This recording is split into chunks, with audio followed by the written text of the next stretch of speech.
This is the BRS 3000T and is known for being lightweight, extremely portable, affordable, and it even offers great simmer control. First, let's take a look at the features of this product. It comes with this carrying pouch so you don't scratch up any cookware that you store it inside of. It also features fold-out cook pot, support legs to give your cookware a place to sit. BRS also has a phenomenal flame adjuster, so you can have a very small flame for eggs or a scorching hot flame for boiling water, which is something I was super impressed with.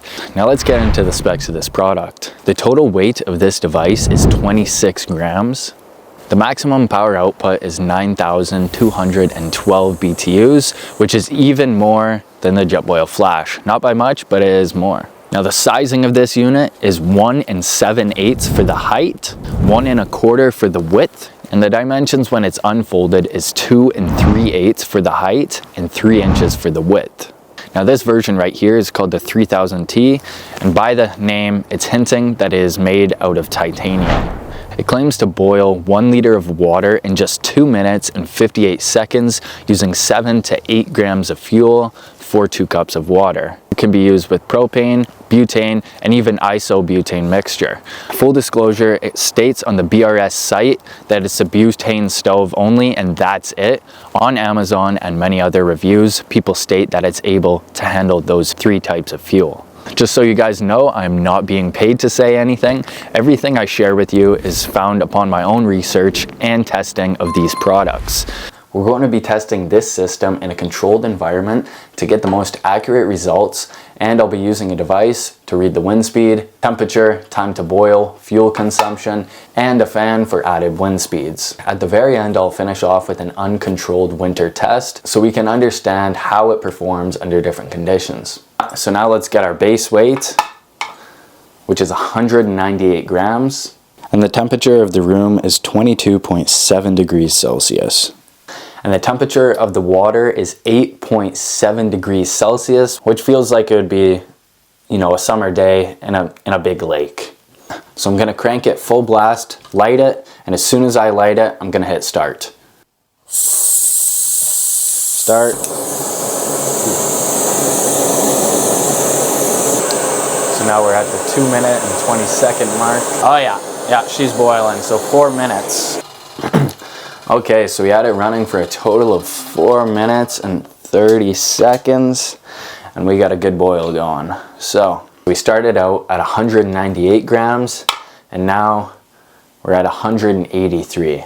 So that's 15 grams of fuel used in 4 minutes and 43 seconds.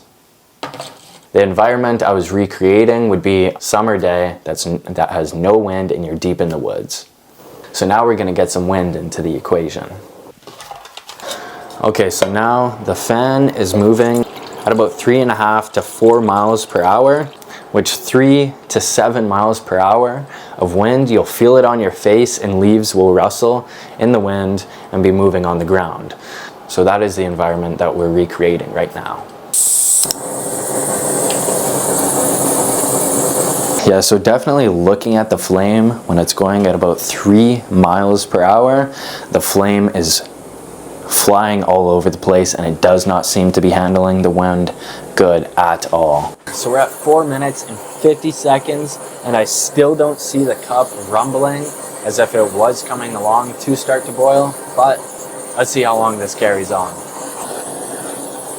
So I just checked. 7 minutes and 24 seconds. There's only a little bit of steam, no bubbling. Okay, so 7 minutes and 55 seconds. Take that off. So before this test, we had 183 grams of fuel. So let's check it now. So we got 158 grams left. So that's 25 grams we used during that wind test. Okay, so the wind speed we got on right now is 10 miles per hour, which in this, you would definitely feel the breeze. There would be branches blowing across the ground, of course leaves rustling, and if you were at higher elevation, like above the tree line, all of those trees would be swaying as well. So I did get a new cup of water.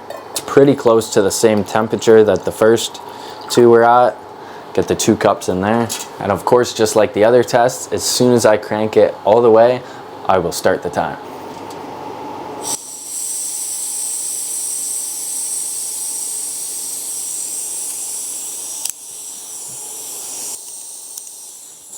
I can't even light the thing.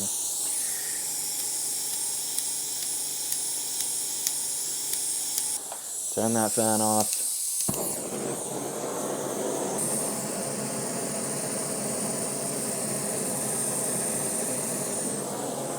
Okay, so it's been 8 minutes and 40 seconds taking a look, and it doesn't even have any steam, any sort of running boil to it. This metal right here is getting extremely orange and red. Okay, so it's been 13 minutes and looking at it, no sign of a boil. I honestly don't even think this thing will boil, just because the wind speed is going so, is pushing the flame so far, it's not even hitting it. As soon as I put my hand in front of it, you know, then the heat is being transferred into the cup. So you're gonna definitely need a windscreen on this thing if you're gonna be using it in much windier situations. All right. And I could just take the pot. Yeah, look at that. I literally just took it off and I could put my hand right on it. So it really was never gonna boil. Turning this off at 14 minutes and 20 seconds. Okay, so before this test, it was at 158 grams, and weighing it now is 125 grams, 32. Okay, just for a comparison, I'm gonna be using the Jetboil Flash in the exact same test. Max speed on the fan, same distance. Let's see how quick this can boil, or if it even can boil.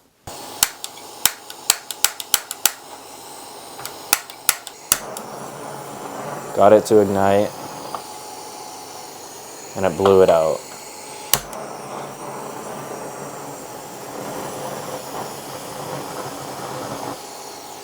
Oh shit.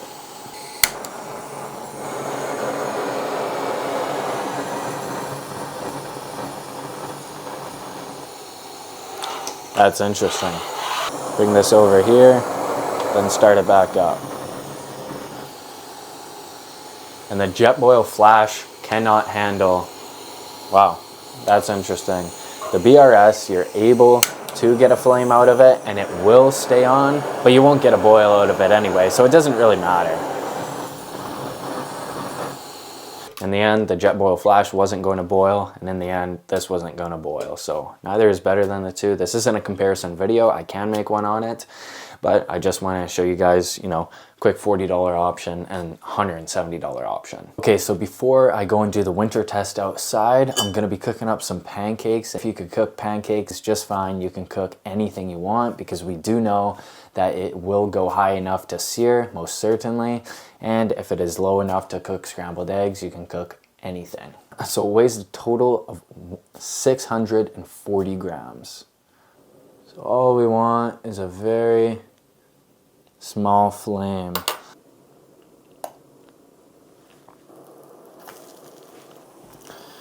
Okay, so we got our first pancake done. Now we're ending it at 19 minutes and 56 seconds.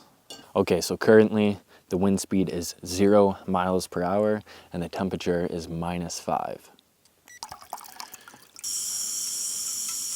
Start. So right now we're 1:43 seconds in. This was the original control, and I could tell it's definitely struggling with the cold, but I could just hear the flame sputtering every so often because this thing does not have a regulator and we are in colder temperatures. So now we're at 6 minutes and 20 seconds. It's definitely hot to the touch, so I think probably around 8 minutes it'll get to a boil. After 10 minutes and 20 seconds, it finally came to a rolling boil. So before we did the winter test, it weighed 121 grams, and now weighs 112 grams. So we used 9 grams of fuel during the winter test.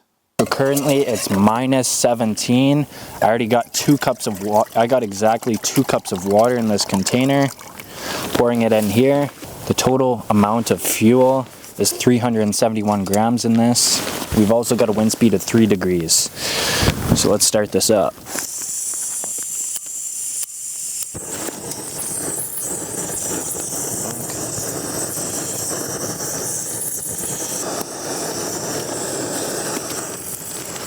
Jesus. This ain't looking very healthy right here. Not looking like a healthy flame to me.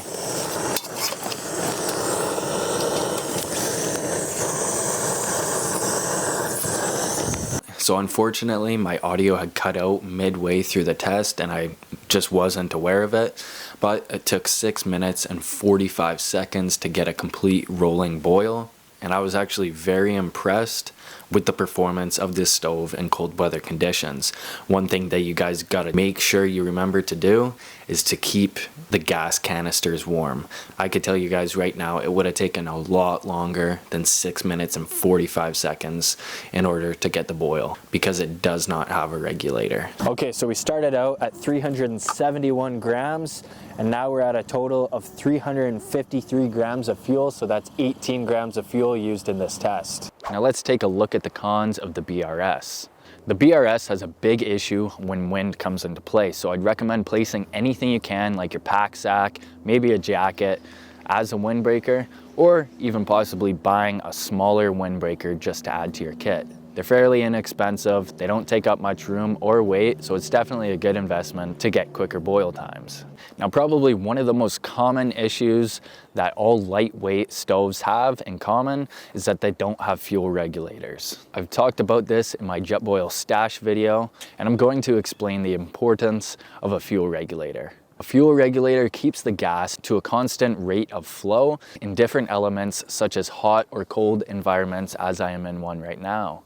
If you were to knock over the stove while it is burning, the flame will rush out of the canister, creating an uncontrolled large flame, which can result in burning yourself, your gear, or creating any unwanted fires. So just be sure to not tip over this stove. I've seen other reviews online stating that the BRS has completely melted the bottom of their cook pot. I cannot confirm or deny this happening, but I thought I would bring it to your guys' attention upon my research.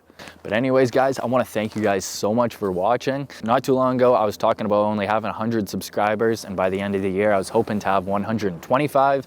Now I'm at 145. Once I reach 250 subscribers and 50 followers on Instagram, I will be doing a $200 gear giveaway. So be sure to comment what you would like to see in the gear review, and I may just give it out. So if you guys want to help out the channel, do so by either subscribing, liking the video, commenting, or even purchasing through one of those links below. But anyways, guys, I'll see you in the next one.